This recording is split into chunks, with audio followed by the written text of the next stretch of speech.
The old dirt road stretched out before him, swallowed by the looming darkness. Trees pressed in on either side, their branches like skeletal fingers against the twilight sky. Grandpa adjusted his worn coat, his breath misting in the cold air. He was late. He'd promised Grandma he'd be home before nightfall. Now, the woods were growing darker, the shadows deeper. He quickened his pace, his heart thumping a steady rhythm against his ribs. Each step was a gamble on the uneven ground, each rustle of leaves a whispered threat.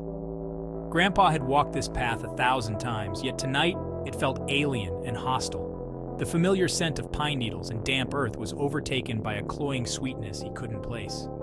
He shivered, pulling his coat tighter around him. There was something in the air tonight, something beyond the approaching storm. He pushed the thought away, focusing on the path ahead. He just had to keep going. Just a little further, and he'd be home, safe in the warm circle of lamplight and Grandma's love. The last sliver of sun vanished below the horizon, dragging the world into deeper darkness. Grandpa stumbled, his foot catching on a gnarled tree root. He cursed under his breath, righting himself before he could fall. Panic flared in his chest, cold and sharp. He was truly lost now. He could no longer see the path. The trees seemed to press closer, their branches intertwining overhead to form a suffocating canopy.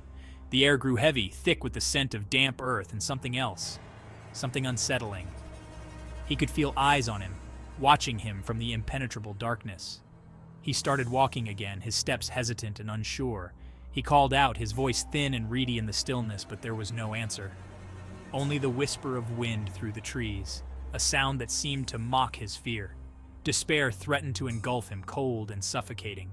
He was alone, lost in the deepening darkness, with something unknown and menacing closing in. A twig snapped behind him, sharp and clear in the silence. Grandpa spun around, his heart pounding against his ribs. "Hello?" he called out, his voice hoarse with fear. There was no reply, only the rustle of leaves as the wind picked up, swirling around him like a phantom embrace. He felt a chill crawl down his spine, raising goosebumps on his arms.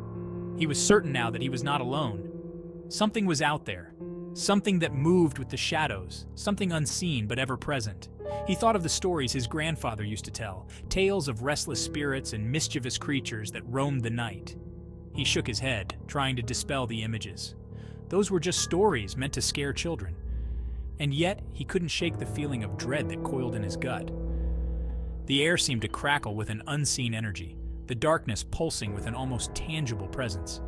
He started walking again, faster now, driven by a primal fear that lent speed to his aging limbs. He just had to get out of these woods, away from the suffocating darkness and the unseen eyes that followed his every move. Just when his hope began to dwindle, a light appeared. It flickered in the distance, a pinpoint of warmth in the vast, cold darkness.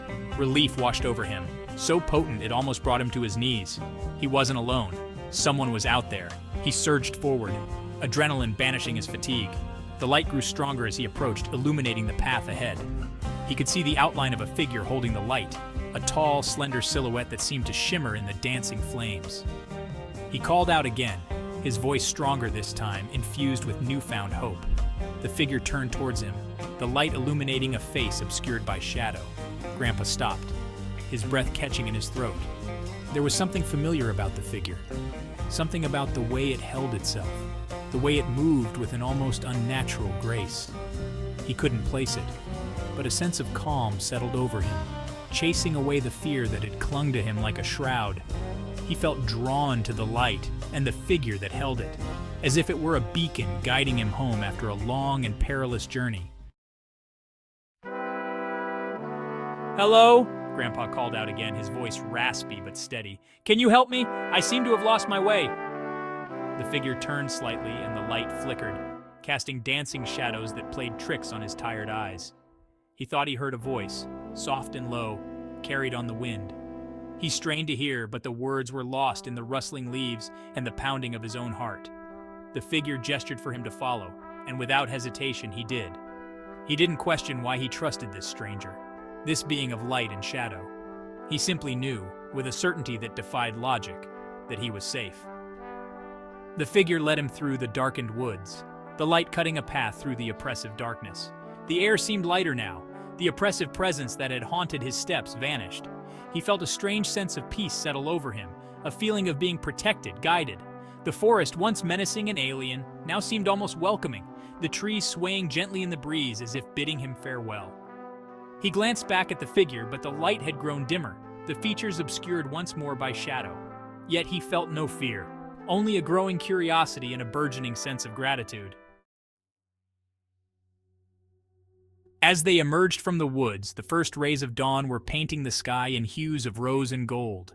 They stood at the edge of his property, the familiar sight of his home, a welcome sight. Relief washed over him, warm and comforting. He was safe. He turned to thank his mysterious savior. But the figure was already fading, the light diminishing with each passing second.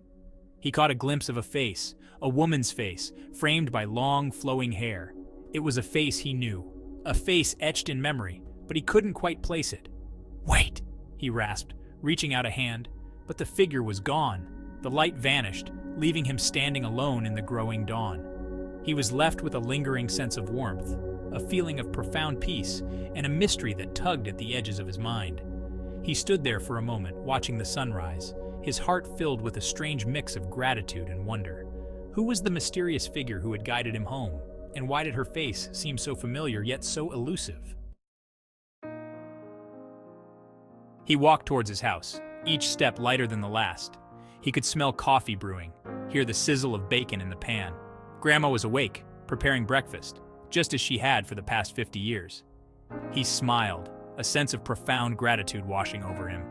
He opened the door and was greeted by the warmth of the kitchen, the comforting aroma of home. Grandma turned from the stove, her face a mixture of relief and worry. "Thomas, you're late," she scolded, but her voice was laced with concern. He pulled her into a hug, holding her close. "I got lost," he admitted, his voice gruff with emotion. "But someone helped me find my way back." He told her about the light, the mysterious figure, and the feeling of peace that had enveloped him in the darkness. Grandma listened patiently, her eyes filled with a knowing light. When he was finished, she smiled, her wrinkled face soft with affection. "You know who that was, don't you?" she asked, her voice barely a whisper.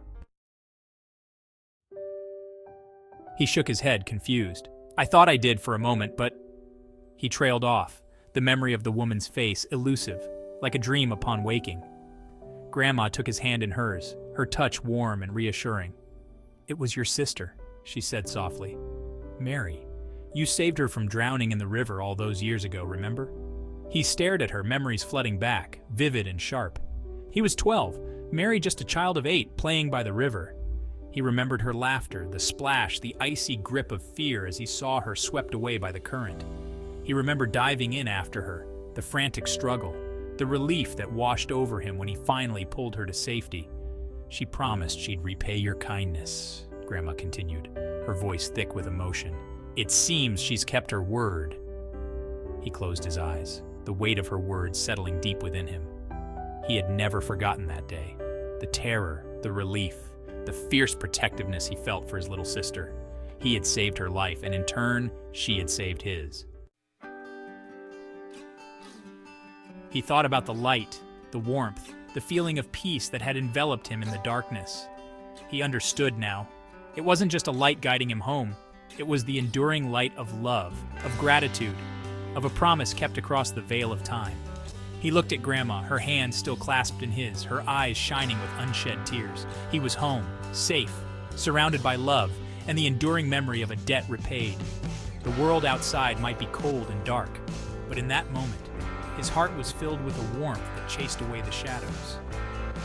He knew then that some bonds, some debts, transcended this life. And sometimes, in the darkest of nights, a guiding light would appear, a beacon of hope and love, reminding him that even in death, there was light and gratitude, and the enduring promise of a life well lived.